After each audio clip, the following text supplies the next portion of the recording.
A calcificação do ombro é das principais causas de dor no ombro. Devido à sua biologia, torna-se uma patologia bastante difícil de tratar de forma efetiva, principalmente conseguir resultados rápidos. O intuito da aula de hoje vai ser perceber a origem da calcificação do ombro e perceber que tipo de metodologias podem ajudar nesta situação. Para quem não conhece, meu nome é Bruno Abreu, sou fisioterapeuta, tenho um conjunto e um vasto leque de formações, sendo que ultimamente trabalho mais com fisioterapia avançada, porém tendo sempre um raciocínio clínico avançado integrado na minha prática clínica. Procuro sempre não aplicar unicamente técnicas, mas olhar para o paciente como um todo, olhar para toda a biomecânica, para toda a anatomia, para toda a fisiologia do paciente e, além de tratar o local da dor, perceber o porquê da dor. Como indiquei anteriormente, vamos falar sobre a calcificação do ombro e a melhor forma de percebermos qualquer condição é sempre através de exemplos práticos. Por isso, hoje vamos entender a calcificação do ombro através de um caso clínico. Neste caso, é um paciente que chegou até mim, que tem 42 anos, é um homem e chegou com uma dor bastante acentuada no ombro, já com a presença de dor noturna. Depois da avaliação, tanto a nível de exames clínicos como recorrendo à ecografia, conseguimos perceber que evidentemente tinha uma calcificação no ombro e a nível de tratamento, neste caso, e é importante realçar este ponto, neste caso recorremos à eletrólise e às ondas-choque. Antes de avançar para o caso em si, e aqui um facto bastante interessante em relação à calcificação do ombro, é que neste tipo de situações, o estalar do ombro pode ser prejudicial. De hoje em dia, principalmente sendo fisioterapeutas e osteopatas, estamos muito habituados a receber a narrativa de que o estalar, desde que não seja acompanhado com dor, não é mau.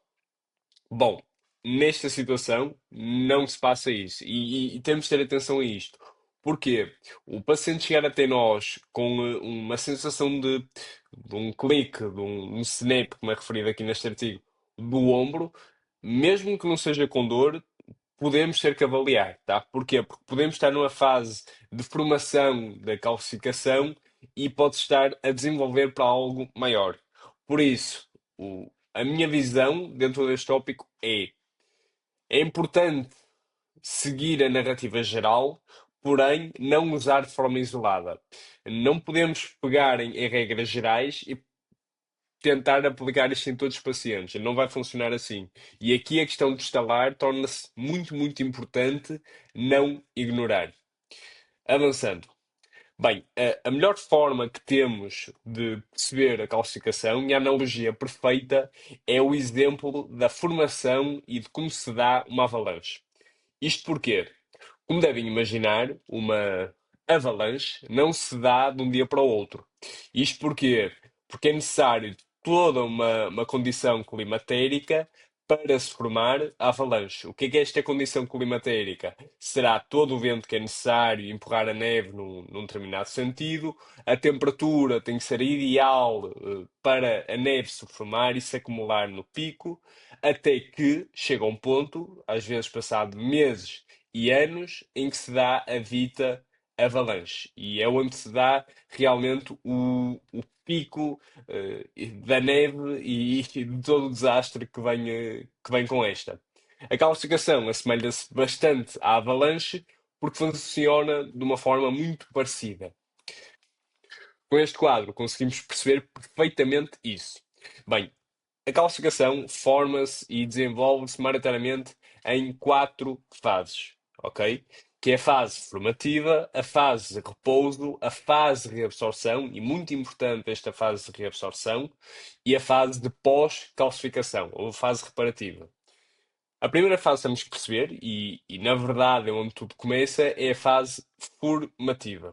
O que é que acontece nesta fase? Bem, normalmente, o início da calcificação, o início da formação da calcificação já tem como base um dano no tendão, ok? E um dano que normalmente nunca é curado a 100%. Isto porquê? A calcificação vai ter origem num ambiente que não é o ideal para o tendão. Isto é, o tendão, estando em lesão durante um longo período, vai estar num ambiente de baixo pH, ou seja, um ambiente ácido, um ambiente com baixo sangue, baixa vascularização e também com baixo oxigênio. É este ambiente que vai promover que os tenócitos, que são as células que produzem colagênio, se comecem a diferenciar noutro tipo de células, neste caso em condrócitos e osteoblastos. Isto porquê? Isto é promovido por um fenómeno que é a epigenética. O que é que quer dizer a epigenética? A epigenética é a capacidade que o ambiente tem de alterar a expressão dos genes. Então, este ambiente que não é o ideal para as células, neste caso para os tenócitos, começa a promover uma diferenciação celular, que tem como base esta teoria. Ok? Esta teoria é o que explica esta diferenciação celular. E são estes condrócitos e osteoblastos que, ao longo do tempo, vão começar a promover a formação de cristais de cálcio, agregar estes depósitos em formato sólido, até formar a dita calcificação. Normalmente, nesta fase, o paciente não tem dor ou tem um desconforto muito, muito mínimo, que até pode estar associado ao dito estalar do ombro. A duração da fase é muito, muito, muito variável, porém pode durar semanas, meses, até mesmo anos, ok? Depois desta fase formativa, temos o que chamamos a fase de repouso, que é o quê? E sem ter que ler este quadro todo. A fase de repouso ocorre quando já há a formação de calcificação, porém o corpo ainda não identificou aquela calcificação como prejudicial. Ou seja, não olha para a calcificação e diz, ok, aquilo pode ser perigoso, temos que atuar. Não, aqui o corpo tem repouso, não há uma grande relevância e, como tal, o paciente também nesta fase normalmente não sente uma grande dor, um grande desconforto. Na reabsorção é onde tudo começa. Isto porquê? É na reabsorção que o corpo aqui sim dá conta da calcificação e, como tal, induz uma resposta inflamatória muito acentuada. E é esta resposta inflamatória que vai induzir todo o processo de dor que conhecemos, principalmente numa fase aguda, associada à calcificação. Porque é que é caracterizada esta fase de reabsorção? Este processo inflamatório começa pela quebra do CAP. O CAP é uma estrutura que envolve calcificação, uma estrutura de tecido fibrocartilaginoso e que protege a calcificação. Quando há a quebra deste CAP, começa todo o processo de absorção da calcificação. Associado a isto, também temos infiltração de células inflamatórias, como vascularização periférica, e este ponto também é muito importante e tomem bem referência disto. Os cristais de cálcio tornam-se pastosos, ou seja, passam do meio sólido para o meio líquido. Esta fase pode durar entre dias ou semanas. Sendo que, e isto vai acontecer em vários pacientes, os pacientes muitas vezes não ultrapassam esta fase de reabsorção, ou seja, o corpo não consegue absorver a calcificação e podem até ficar no intermédio entre uma reabsorção e uma fase de repouso.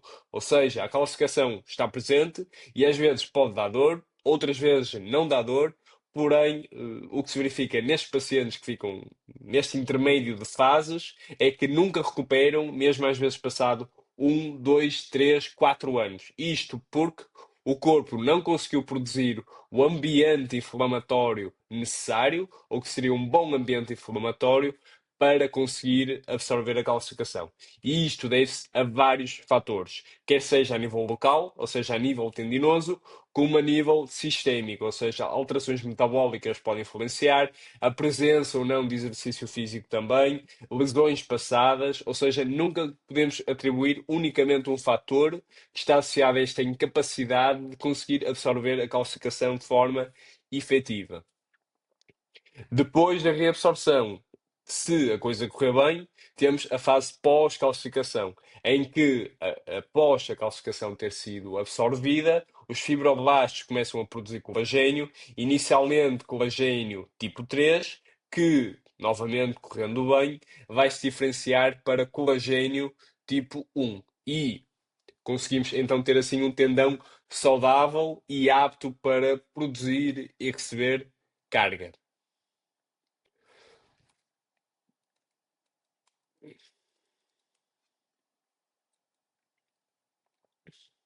Apresentando de forma mais direita o caso clínico, como já vos disse, este paciente era um paciente com 42 anos, um homem. Esta imagem é importante referir que não é o paciente, é uma imagem desenvolvida com inteligência artificial com efeitos meramente ilustrativos. Bem, o paciente chegou até mim no dia 11 de 11 de 2025 com uma dor muito, muito, muito incapacitante no ombro. Uma dor noturna que não lhe permitia realizar qualquer movimento, ou movimento muito reduzido, não conseguia realizar a abdução e a flexão sem compensação e também sempre com muita dor. Uma dor de 0 a 10, 10, ok? É importante referir que o paciente é dentista, ou seja, tem um trabalho braçal, por assim dizer, muito exigente a nível físico, realiza ocasionalmente exercício físico, paddle, ginásio, porém não com muita regularidade. E aqui, este ponto é muito, muito, muito importante a referir e a realçar, é que o paciente já tinha dor no ombro há mais de um ano. Não era uma dor limitativa, era uma dor que gerava algum desconforto, porém, aqui expressou-se realmente com uma calcificação. Porque é que este ponto é muito importante? Como disse anteriormente, nas fases iniciais da calcificação, o paciente até pode sentir alguma coisa, pode surgir ali alguma dor, porém pode não ser limitativa. Este facto correlaciona-se com esta presença da dor há mais de um ano, que provavelmente já estava associada à presença da calcificação. Bem, e o que é que fizemos a nível de tratamento? A primeira coisa a perceber é que isto é uma metodologia, ou seja, são técnicas que estão inseridas numa caixa. Porquê é que é importante referir isto? Porque cada caso vai ser um caso, ok? E não há receita para todos. Nós às vezes temos uma base, uma receita para um bolo, porém cabe-nos a nós perceber que quantidade de açúcar é que temos que colocar, se temos que colocar menos farinha, a que temperatura é que tem que estar o forno. Mesmo havendo uma receita base, esta não pode ser aplicada para todos os pacientes, ok? Bem, o que é que fizemos a nível de tratamento? O tratamento tem como base principalmente duas técnicas, que neste caso foi a eletrólise, e eu, na minha situação, utilizo a EPI, e recorrendo também às ondas de choque, neste caso, ondas de choque radiais. E como é que se desenvolveu isto? Eu vou-me desenvolver mais a nível de eletrólise, também vou abordar a questão das ondas de choque, porém, como a eletrólise não é tão conhecida, vamos buscar mais desta técnica, tá? E também permite correlacionar de uma forma mais direta com a calcificação. Para quem não conhece, a eletrólise, neste caso a EPI, foi desenvolvida por um senhor, que é o Dr. José Manuel Sanches, por volta dos anos 2000 e desde então tem sido aplicada. Em que é que consiste a EPI? A EPI consiste em aplicar numa corrente galvânica através de uma agulha.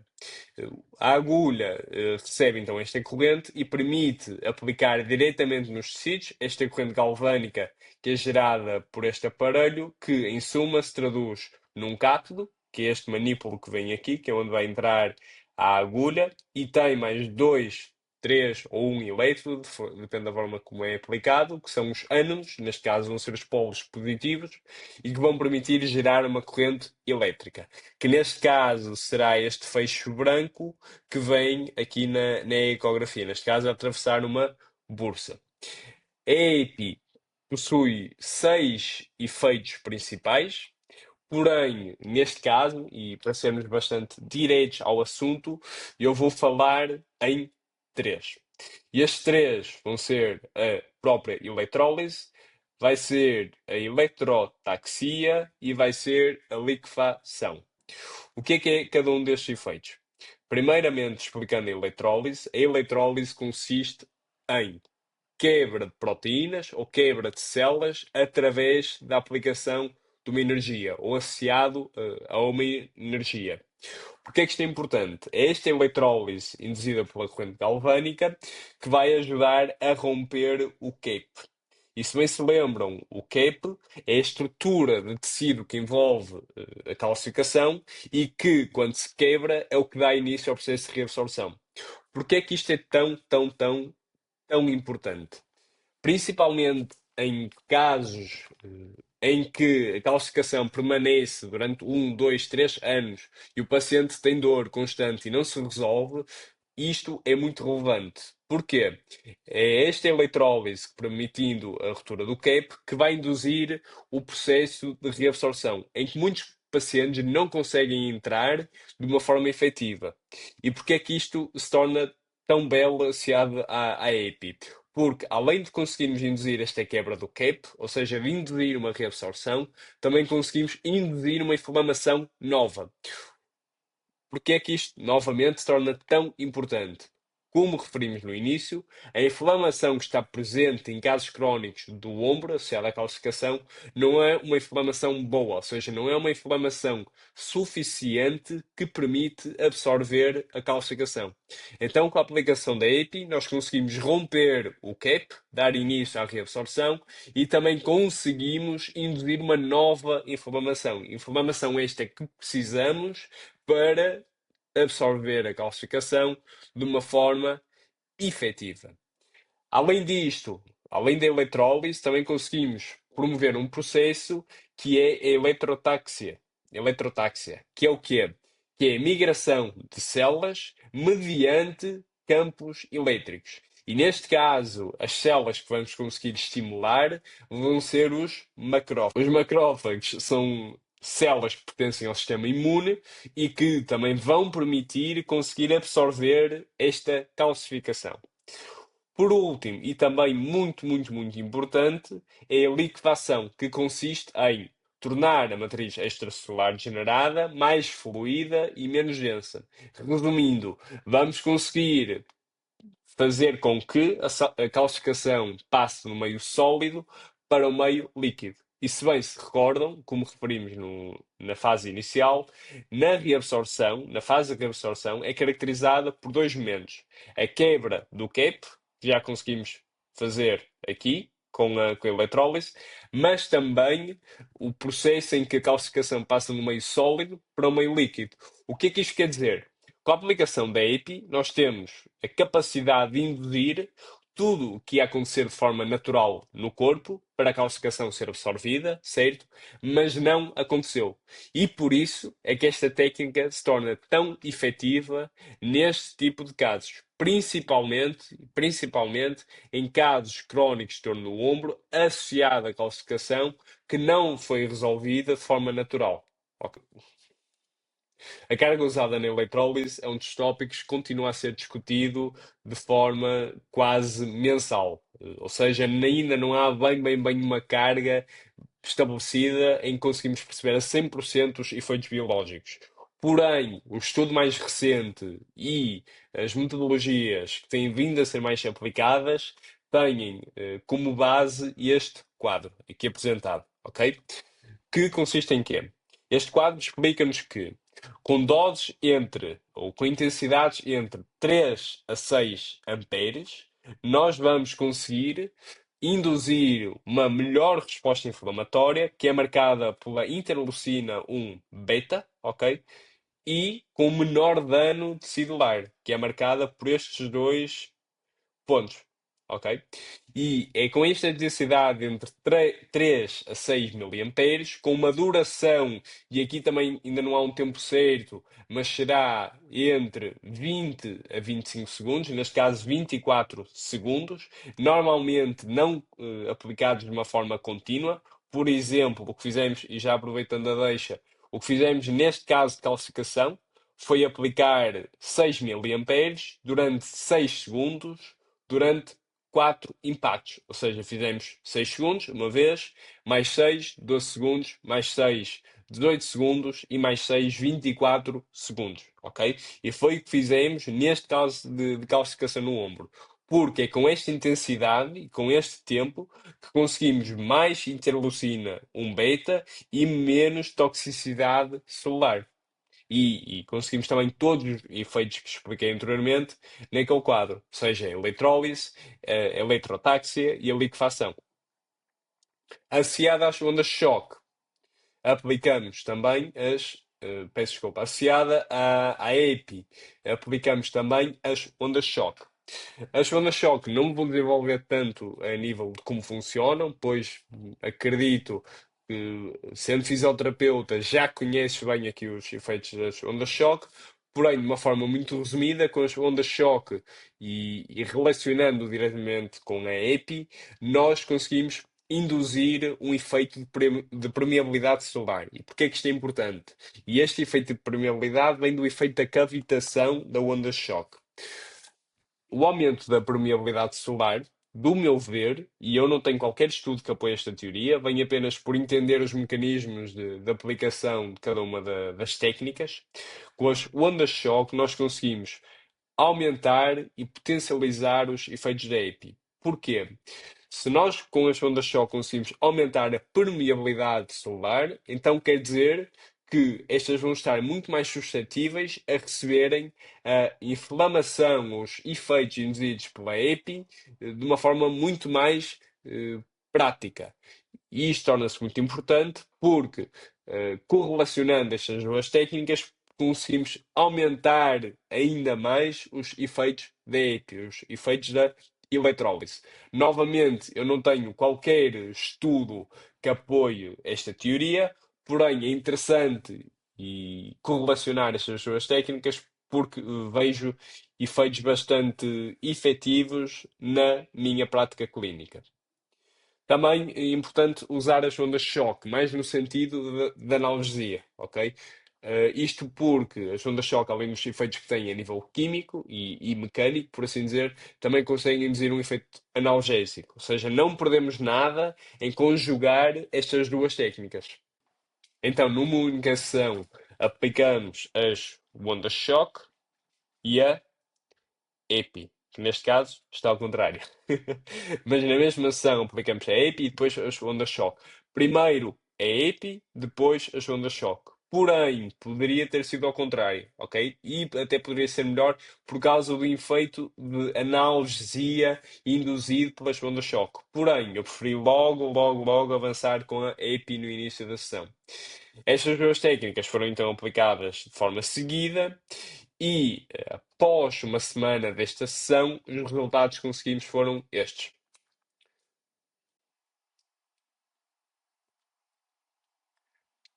Passado então uma semana, o paciente chegou até mim, novamente, e com melhorias bastante consideráveis.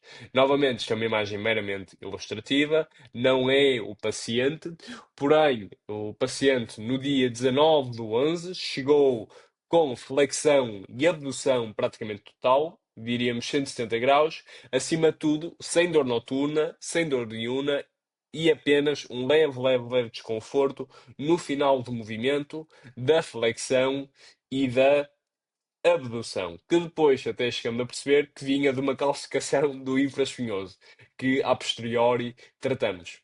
Também muito importante, e aqui conseguimos correlacionar a ecografia com os exames clínicos, que a calcificação que tínhamos no início, que até nem cheguei a mencionar e a dar valor, mas já voltamos a esse ponto, desapareceu. Vê-se sim ainda alguns depósitos de cálcio, porém, aquele maior que tínhamos desapareceu por completo. E até vamos aproveitar para comparar as duas imagens. Ou seja, aqui temos, como podem ver nesta zona, uma grande calcificação, neste caso tinha 0,5 centímetros, e após uma semana conseguimos resolver por completo aqui a calcificação. Acima de tudo, e a imagem é importante, porém não podemos ficar vidrados no que vemos, ok? Acima de tudo, o paciente sentia-se muito melhor, com muita menos dor e com uma grande aptidão funcional. Agora, o que é importante considerar aqui? Neste caso, e em todos os casos, seria de extrema importância, após conseguir esta melhoria, induzir e começar um trabalho de força, mobilidade e controle motor. Tá? Isto porquê?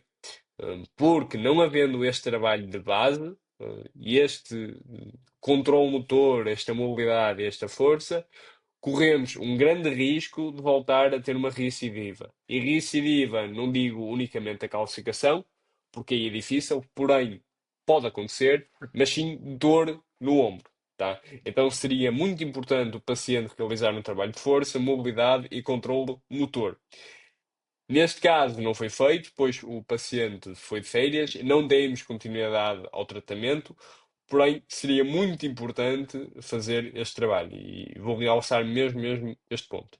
Algo também que podemos considerar, que isto é um estudo de caso, apesar de termos muita evidência para o que apresentamos, muita evidência mesmo, é importante referir que há aqui alguns pontos que não têm evidência ainda a 100% definida. Principalmente aquela questão de correlacionar e aplicar de forma conjunta o onda-choque com a EPI. Okay? Aqui é importante a ter em consideração.